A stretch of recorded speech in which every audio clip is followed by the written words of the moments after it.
It's Malik Thomas here with Modern Day TV, and week 2 of the Coaches Table is brought to you by Grace Copying Service.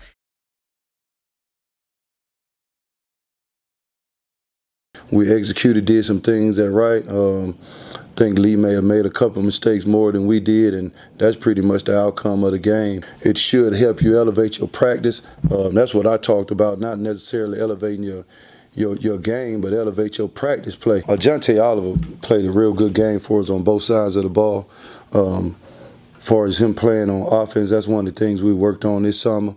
And it's just a fact of us just knowing personnel, trying to make sure we get our best 11 on the field at all times.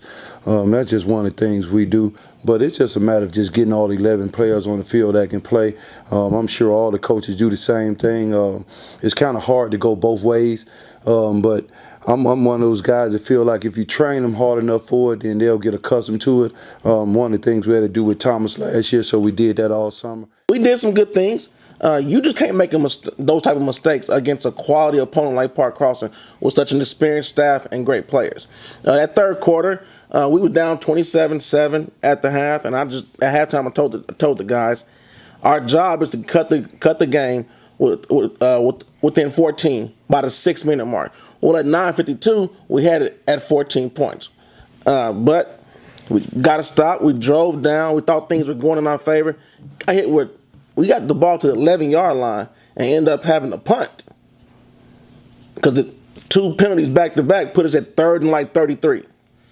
So you can't beat an opponent like Park Crossing by making those mistakes. So, expect us to play a much better game next week. Jaquan Williams, that's the quarterback. His first game starting, I thought he did a phenomenal job. He went 13 for 32, but he had 6 drops. So you factor in those 6 drops, it would have been, the completion percentage would have been a lot better, as well as the yards. But, hey, Park Crossing did a heck of a job. He was forced to put balls in tight windows, and when those guys got their hands on the ball, those defenders from Park Crossing was knocking the ball loose. We needed tough catches, and sometimes you don't get tough catches, especially when you're playing against a good, hard-hitting defense like Park Crossing has. Number 6, Deontay Campbell, I talked about him last week. He has a tremendous catch radius. Anything near him, he's going to grab it. So that's something that we look forward to building upon. I'll tell you what, we knew we were coming in this past Thursday playing a good Lanier football team. Again, got a great coaching staff, great football players. Definitely have an outstanding football player at the ham throwing the ball, Mr. Foster. And I'll tell you what, those guys played well. We came in a situation, if you're trying to win a football game, coaches know that you can't turn the ball over. We turned the ball over 5 times, and credit to them, however it is. But you can't win any football games. Definitely turn over the football. And then also giving up big third down plays. A couple times we had them a 3rd and long. And we gave up touchdowns on those plays, 3rd and 16, 3rd and 17. We can't give that. We can't give that up if you're trying to win football. And we lost the 3rd down battle. We weren't able to get off the football field on 3rd downs. But again, that's credit to Lanier. They made the plays when they need to make the plays. But we did have some things. Kanias, who's a first-year guy at quarterback, I think he did a pretty decent job for us.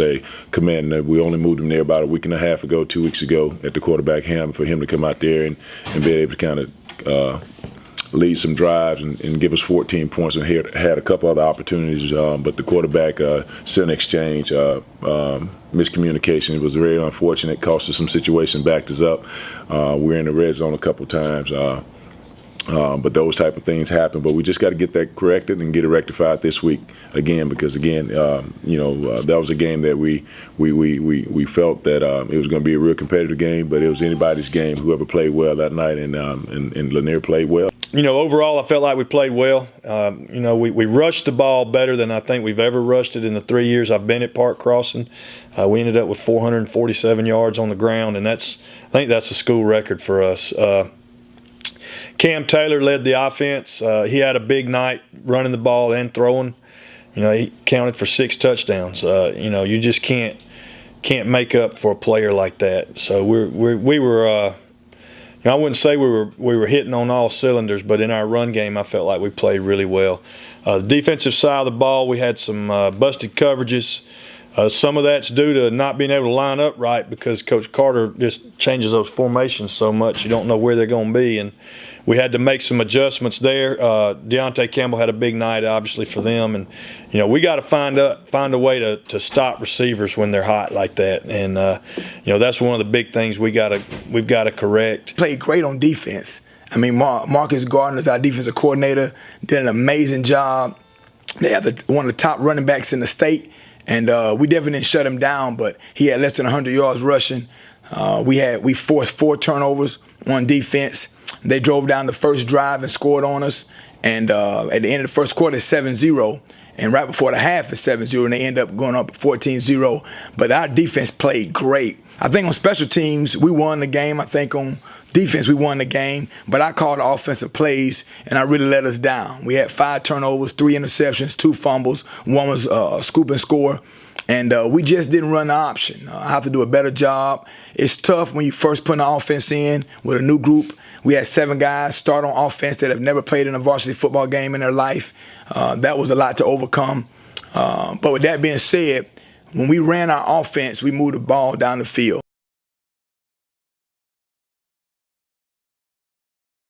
As far as preparation, everything is pretty much the same for us. We'll came in on Sunday, got the film, got the weights in, ironed out the kinks, kind of talked about all the mistakes we made and, how we fixed those things, got a little install done. And then, yesterday, pretty much the same, A versus B scout team went through just a process. And our process every week the same, no matter who we playing. And we just kind of got this thing where every week we just feel like we playing either Grayson or Hoover. That's kind of how we talk about the situation. And that's just a mental. That's just a mental aspect to give the guys so that we don't necessarily care what the name is on the jersey. You just got to prepare the right way. And kids sometimes get to thinking, because they win one game, like Coach Griner said, that, that the season is over and you just have to put them back in place. So I think we did a good job of that, preparing this week for Sumner, and we'll play Sumner just like anybody else. I think Coach Spears is doing a good job. Coach Gardner, the DC, is doing an excellent job. I like what he's doing. Me and Coach Spears had a chance to talk Saturday. Great guy, man of God. He's doing it the right way. It's going to be a tough game. No one wants to be 0-2. But the bad thing about it is, someone has to lose. I'm familiar with the Nation, so I know the Nation first game in Montgomery, they're going to show up. They're going to show up in large numbers. And I know the Empire will be there as well. It's going to come down to who can get off the field on third down and who can take care of the ball. This week for us, it wasn't about changing too much up. It was just about, hey, let's just fix the small things. Park Crossing did a great job of exposing our special teams, things that we got to work on. So our whole focus was, let's fix JD. Before we can focus on anybody else, we got to fix JD, and that's what we're doing. Pretty much this week is what can I do better? That's been our whole mindset since we got back in. I have a 24-hour rule. As a coach, mine was probably like 16, 18, so I pretty much had to get that game out of my mind in regards to preparing. You can't dwell on what you've done in the past because we know we have a tough opponent this week. Well coached, good football players. Have another good quarterback this year with Cameron Taylor. At skill position, nice running back. Defensively, they have a nice front. Being a former defensive line guy, I see those guys doing some real great things, using their hands well. They get off blocks well, in particularly in Jai Langford, outstanding football player. I tell you, he has an outstanding motor. He never gets tired. So when we make contact with those guys, we're going to have to stay on blocks and maintain our blocks. Again, we can't make mistakes this week. We have to make sure that we maintain. We have to win the turnover battle. We can't turn it over, and we have to get off the field on third down and sustain drives. Have to sustain drives, and I think that that's one of the things that allow us to be successful. I just hope Coach Rogers and his staff don't get their mistakes ironed out. They've got a very good football team. They limited themselves last week in a lot of situations. They've got a good football team. Their defense is swarming. They bring pressure from everywhere. They're very physical, athletic. So, we've got to be prepared for all the stuff that they do up front with their defensive lineman twist to their linebackers bringing pressure, those kind of things. And we got to keep moving the chains. Like I said last week, I tell them every week, move the chains, protect the football, move the chains, and score when you have opportunities. And last week we did two of those three. We didn't score every time we had opportunities. That's been the focus so far this week, is to make sure we finish drives, whether it be with a kick for a field goal or get points when we get those opportunities. So that's one thing we got to do. And then on the defensive side, they've got weapons. The quarterback is very athletic. You've got to keep him in the pocket, not allow him to get on the perimeter. He does a good job on the outside handling the ball. They ran the option several times with success last week, so we got to be prepared for that. And he threw the ball surprisingly well. He's not a very tall kid, but he put the ball on the money a couple times. And like Coach said earlier, they had a couple drops that were big in the game. If they make those plays against us Friday night, we're gonna have our hands full. So we've just got to do what we do. We need to run our offense, and we didn't do that very well, and that's my fault. So that's going to be our biggest focus. JD is the same head coach, Coach Carter, and the same guys that beat the Auburn team we lost to a couple years ago. They went over to Auburn and won at Auburn. And so you got to ask yourself, who you're playing against. And you're playing against a coaching staff that know how to prepare for games. And we're the unfortunate ones that's going to get them after a loss. So they're going to be even more chomping at the bit. They're not going to make the same mistakes they made in week one, and I hope we don't as well. What we challenge our defense to do is, can you do what you did again? All right, so instead of being excited about what happened, that's over with. Can you duplicate that? Is that who you really are? Offensively, we got to score points. We got in the red zone 4 times, came away with nothing. And then on special teams, Coach John Mitchell, he's very familiar with JD's special teams because they're very similar to ours. And we have to have another good day on special teams. But I'm really concerned about us being us. That's my main focus. But when you watch the film, they throw the deep ball very, very well. And anybody tell you when you're playing football at any level, you can stop a team over and over. But if they get 2 or 3 big plays, that can be the difference in the ball game. So we could think we're doing well, and next thing you know, you look up, and it's a deep bomb. And so it's going to be an interesting game. It's going to be exciting. I think the team that handles the tight game the best is going to be the one that comes out victorious because of all the emotions, and everybody wants to win so bad, sometimes that create more mistakes. But it's going to be exciting on Thursday night.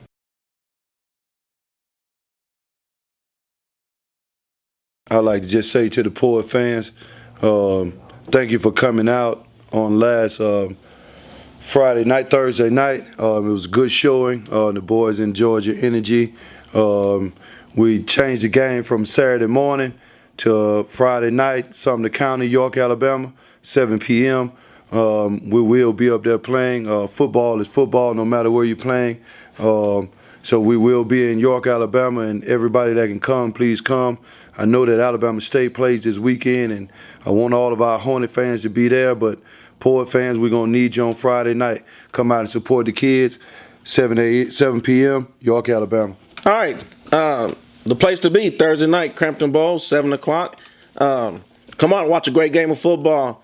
The nation meets the empire, or better yet, Carver versus JD. Hope to see you there. Come out this Friday night at Crampton Bowl, 7 p.m. Robert E. Lee plays Park Crossing Thunderbirds.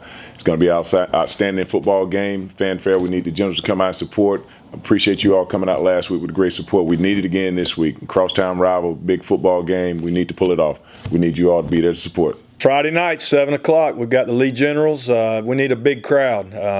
Had a great crowd last week against Jeff Davis at Alabama State. Need that same group to show up Friday night.